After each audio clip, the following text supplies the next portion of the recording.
Welcome to Drunk on Social, the Symposium, where we help you stay ahead of social media trends, share the latest news, and highlight the strategies that are working to help you grow your business. Now let's join our hosts, Tristan and Jeff, in 3, 2, 1. Does all this social media knowledge, strategies, and skills from this podcast really matter if you don't use video? The truth is, any presence is better than no presence, but without video, you're really limiting your growth. It's no secret that video is the future of all media. It's where all consumers gravitate, so executing at a higher level than your industry peers is an absolute necessity to create differentiation. You can hire a full-time videographer, but is that really sustainable? The answer is no for many, which is why it is critical that you adopt and learn video skills to allow you to create video that will stand out. Having camera presence, knowing what equipment to use and how to use it, proper lighting, video editing, music and voiceovers, scripting, and many other topics are the reason why Business Video School was created. To teach you how to develop these skills quickly and easily with over-the-top support along the way so that you never feel lost.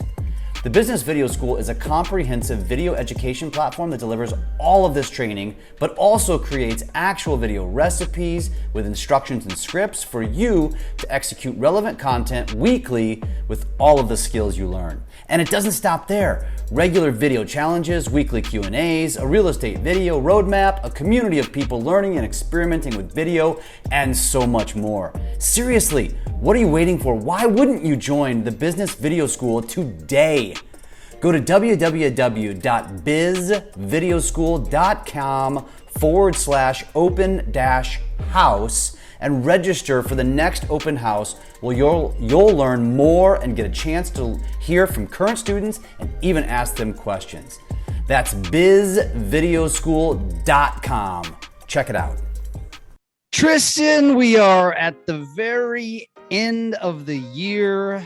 2021 is almost in the books. This is episode number 39 of the Symposium.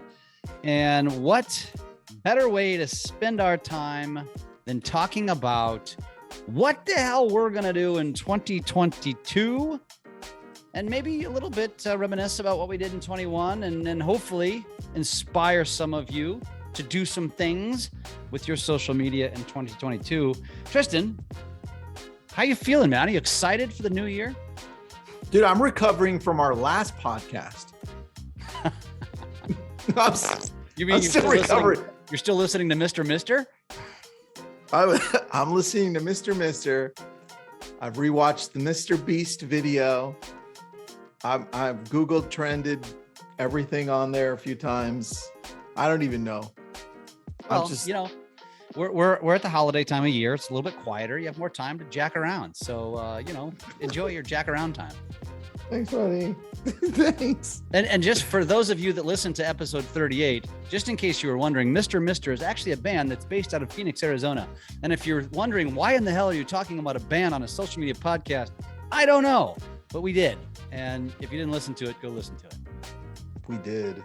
So, buddy, it was good. What are you most excited for social media wise going into 2022?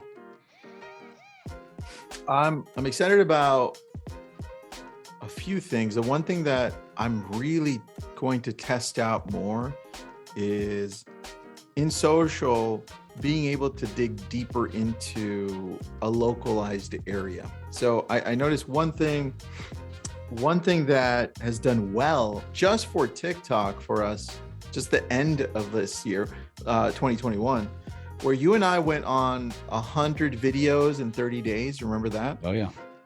And I did a lot of local content that was Malibu created.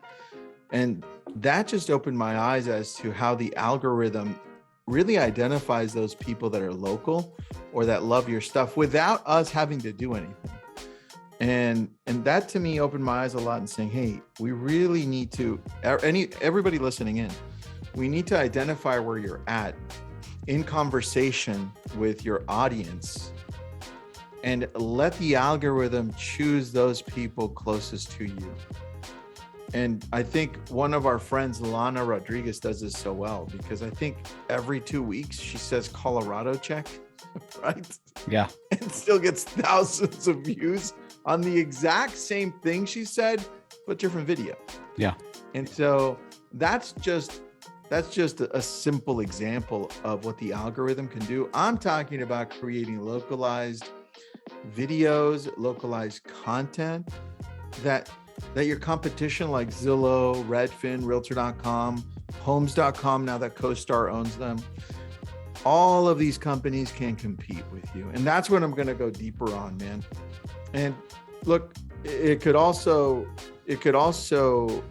add to, when you're talking about content like you put out, Jeff, on TikTok and Instagram, which just pertains to you specifically because it's your family, right? Mm-hmm. That's a niche nobody can beat you at. So if people are already following you for you, they're going to get a treat when they see stuff about winter, right? And that means your baby girl. My daughter, yeah. I have a daughter named Winter, for those wondering. Yeah. And when they see things that have to do with you traveling to the Ozarks, or you jumping on a boat, or traveling, or doing a video with Sean, right? I mean, Curly, right? Mm-hmm. Yeah.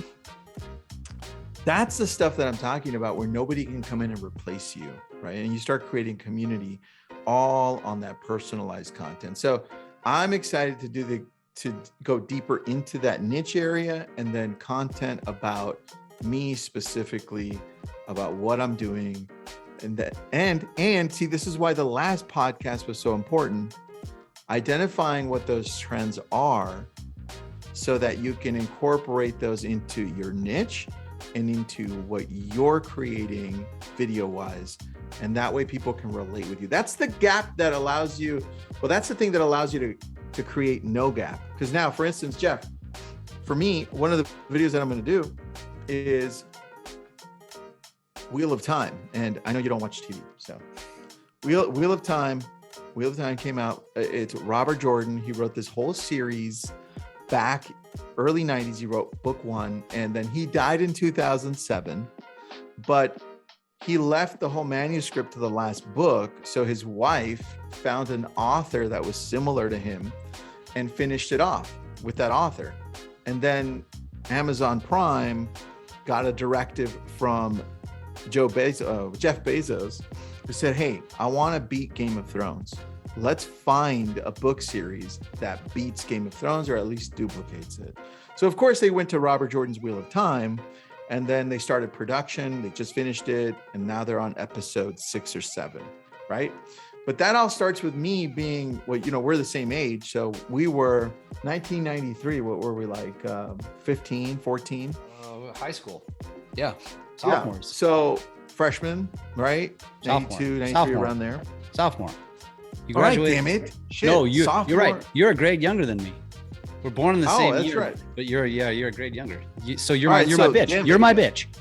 All right. Just for a year, okay, until we graduated. I'd watch out for people like you putting me into lockers. I was a throwing nice shit guy. at me. I was. I'm joking with you. I'm joking. All right. So Wheel of Time. Now I can incorporate the book and be like, look, this is the video, right? I bring up book 2 because I still have it. And I'm like, hey, I walk into CVS drugstore or whatever it was. I pick up this amazing book by Robert Jordan, Wheel of Time. Now you can watch it on Amazon Prime, but it ends up being book 2. I read the whole thing. I think it's book 1. And then when I finish it, I realize it's book 2. And now I have to fucking go to book 1 and restart the whole damn thing. And I'm like, oh, well, book 1 sucked in comparison to book 2.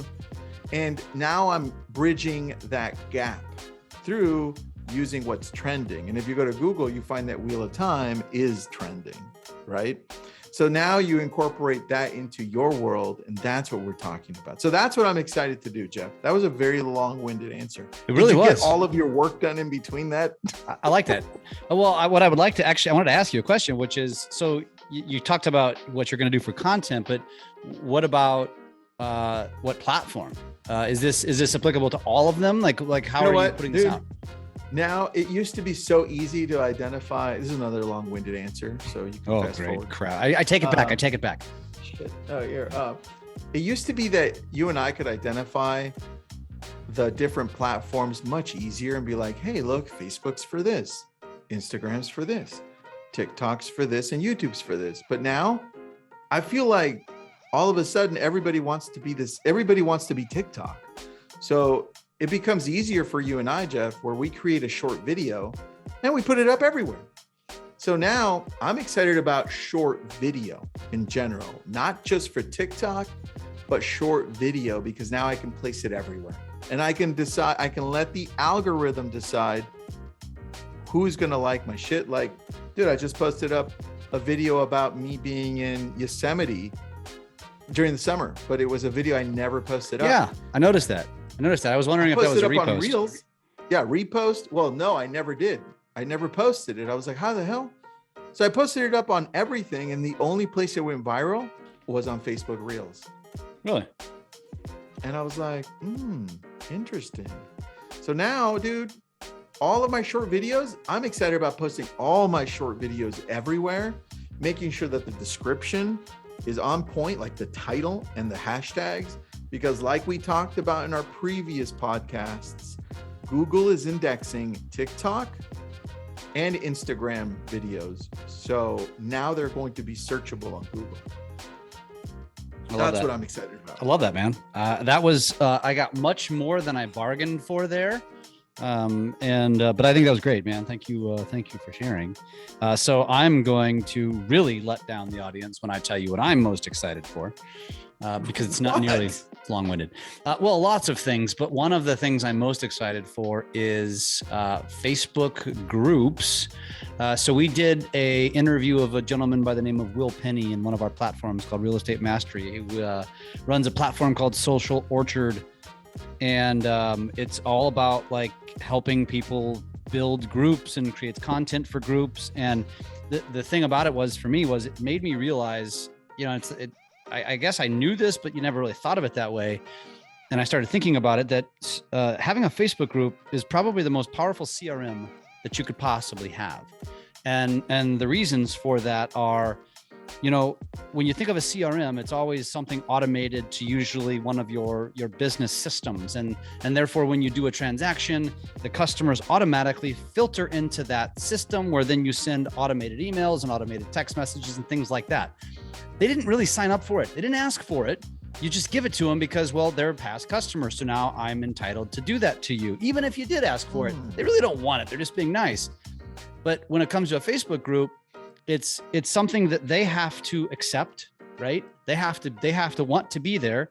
And then you're meeting them in a place such as Facebook or a social media app where they choose to be, right? Most people look at email as a nuisance, right? And they look at text messages as a nuisance. They look at even a phone call as a nuisance. But when you think about social media, they're typically going there to kill time, to be entertained, right? They're looking for mindless content. And so if you meet them in a place where they actually like to be, and then you create content that's engaging content that they're going to respond to, you are essentially creating a device that allows you to be omnipresent, maybe 7 days a week, depending on how many times they're on Facebook and checking their notifications. But at the very least, probably 1 to 4 times a week. And if you're creating consistent content in this group and you're making it interesting and fun and relevant to them, and you're not talking about real estate, well, damn it, you're going to win, man. You're going to be remembered more often. It's going to create more referrals. And when I'm talking about Will Penney specifically, he's a guy out of Ohio, I think he was. Closes. He has a team of 5 people. That's agents and admins and operational people. And they close between 200 and 250 transactions every year. He's got his business down to a science. 70% is referral, and he attributes it to his Facebook group. And so it just got me thinking, and I was like, man, we've got to take advantage of this. My LOs need this. The agents that I work with need this. And so I'm most excited because I've built with one of our VAs. We've built our own little system. It's called Social CRM. And we're going to do Facebook group management for people at a very nominal cost. And it's really for my inner people. And we're gonna help them set up their groups, friends and family group, and then we're gonna provide 20 posts a month for them and do it for them. It's gonna all be done for them, and then their job is to just How is that not super sexy, bro? That's why I'm excited, man. I'm really excited about that. And I think for anybody who's interested in stuff like that, like, reach out to us, man. If nothing else, you need to go check out this webinar that we could definitely share with you. But things like that I think are really, really exciting. So yeah, I'm probably most excited about that. But I do want to mention that Tristan has recently challenged me. He sent me a text last week and said, "Hey, bro, do you think that you could average 3 videos a day on TikTok in 2022?" And I was like, "I hope you're joking." And dude. Of course he wasn't. Go on, tell us more. I was not. You know what's funny? That it came from London. All right. So London asks me, "Hey, are you still doing that?" I'm like, "Maybe. Let me ask Jeff." Then I texted you. And then the funny thing is, he's texting me right now. Oh, stop it. And no, literally, he is. He goes, "Did you check out Pyvott?" I'm like, so then I go check out his TikTok and I look at Pyvott. It's a new social media platform or outlet. So now we have to go check out Pyvott. It's Pyvott. Stop it. All right. And of course, I literally, dude, happening right now. So check out Pyvott and follow London Lazarson. Spell it one more time. Spell Pyvott for me. Pyvott. Pyvott is changing the social media game, it says. Yeah. I mean, I don't know if they really are. They're new, but I don't even know what the difference is, but I just downloaded it to check it out. Well, I'll tell you what their website says. I'm on their website. It says, "Be in control of your social experience. Escape the algorithm with Pyvott." Ooh. So now I'm going to go ahead and argue that right off the bat and say, why that is the beauty of social media is the algorithm, because the algorithm is designed to give you what you want. And so again, if you understand that and you play the game correctly, it's going to give you what you want, which makes life more efficient, makes life more entertaining, makes life more, it's educational, whatever you want it to be. And so I actually I like the algorithm myself. So I'm not sure why you'd want to escape it. Well, I think I signed up right now as we were talking, and it gives you a choice at the beginning. Are you familiar with like those news outlets that says, "Hey, what do you prefer? Do you prefer TV shows? Do you prefer movies, sports?" Well, it goes through that process, so you get to choose everything. And I'm assuming based on that, they'll send you things that you like, right? Less on the algorithm, more by choice. Interesting, dude. Interesting. I agree with you. I love the algorithm targeting me and selling me stuff like notebooks and pens and Marvel Comics junk. But that's me and you. So to go back to that original question about where it came from, the videos, 3 videos a day, every day for the whole year, that was London challenging us again. But I think, you know what? I think we can do it, Jeff. Screw him, Tristan, screw him. Imagine, Jeff, if we do that just for 2022. That creates content for all of our other platforms as well. I know. That's pretty amazing, dude. I need a social media manager, I think, before I can do that, to be honest with you. Well, you've got 2 weeks. I'm just saying, you have 2 weeks. Oh man. I'm more like, I'm like a 70%. I'm leaning towards this a lot more. Well, that brings up a good point though, which is, and I guess I've become partially known for this because people ask me about it, because I'm a goal setter every year, right? And whether it's a physical goal, whether it's I set goals with my relationship with my wife, and then of course I set social media goals, and I don't know if that works for everybody, but it works for me. And so, and if you set those goals, if I say I'm going to run 2,018 miles in a year, well, by golly, I'm going to do everything I can to do it. Right. And when it comes to social media goals, so I think if you're listening to this, you clearly take it serious.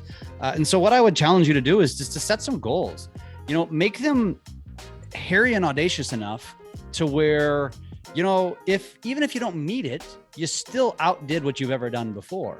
And so I would set yourself some goals. And just to give you an example, what I've done, what I did actually, I think it was this year, maybe it was the year before, was to post to my feed. And this was very general then, but I would call it Instagram now. Post to my feed once a day. So whether it was a group or whether it was, on Facebook, or whether it was actually my feed, I wanted to post every single day, and then post to my stories 5 to 7 times a day, every single day. And obviously, if we're still in December, so that was the December challenge. That was an easy one for me because I'm already doing it, but it's created that cadence in my life where there's really very few days that go by. Some I'll do like 15, and some I might do 3, but there's never ever a day that goes by where I haven't posted my stories. And usually it's roughly 5 to 7. And I do believe that it's great practice for you. It's great, to do something like that. I'm not saying that's what you have to do, but my argument for the stories has always been very simple. It doesn't matter if my story is getting seen by everyone. What is getting seen is every time you open up Instagram or Facebook, I know that the people that are posting stories are the little bubbles that pop up. So I am increasing the odds of my bubble being at the top of your feed every single time you open up social media. That's what I want. So if you go to my stories, great, that's a bonus. But at the end of the day, I want that consistent recognition. And so if you're opening up your feeds and your bubble, your little circle, because if you open it up, you see how stories, where it's placed. There's a reason why it's placed right there at the top, because that's where they want your eyes to gravitate, right? And so that's my validation, or the reasoning behind why I choose to be so consistent with stories. It's interesting on stories, because I asked London what he would hope. In my last talk with him, I said, dude, what do you think would be cool to have on TikTok that they don't have? He said stories. Like really short 5, 10, 15-second stories. I'm like, oh, that is interesting, because sometimes we want to consume even shorter TikToks, right? Yep. Just to kind of see what's going on. So, dude, I agree with you, man.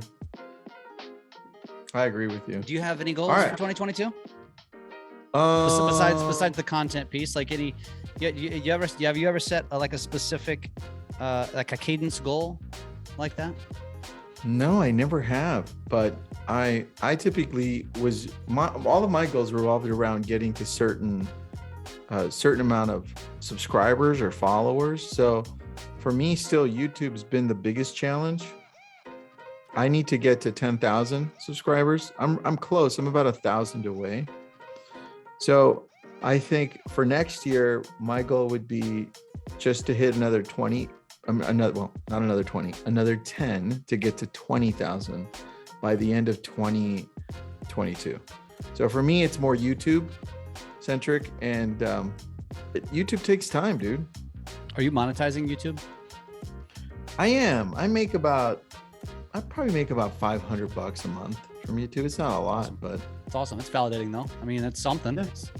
Six grand a year is nothing to lift your nose at, I mean, if you really want to dig into it, that's a VA. It pays for a VA on YouTube. So yeah, fantastic. It's a great way to validate it. And you probably have a VA who's managing your YouTube, so it pays for itself. It pays for itself. There you go. I love it, man. True. Well, hopefully this is, 2022 is I don't have to say it. I don't think we have to say it anymore. Like, again, if you're here, you take social media serious. We of course appreciate you. We love it we love that you're loyal. We love that you're a loyal listener. We appreciate that you do take it serious. And we want you to, again, you can help us out by sharing. When you see our posts, when you see these episodes, share them, because it's something you can give to your audience as well, but it also benefits us, and I have no problem saying that we appreciate that. So thank you for helping us get off the ground in 2021. We're excited for 2022, and I'm going to let Tristan say something because he's got his hand up in the classroom. For you. Oh yeah, go ahead. So I'm texting London, and he goes, yo, I'd actually love to connect you to the CEO of Pyvott. I think there could be some awesome synergy. Do you want him to be a guest on your podcast? Oh. So we're gonna interview the CEO of Pyvott together.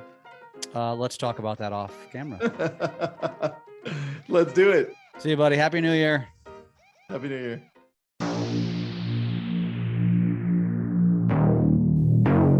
Thanks for listening to Drunk on Social, the Symposium. We are here to help you take your business to new levels through social media. Make sure to subscribe to get updates on new episodes and come join us on our Drunk on Social Facebook page. And as always, make sure you leave us a great review on your favorite podcast app. Feedback and likes are very much appreciated.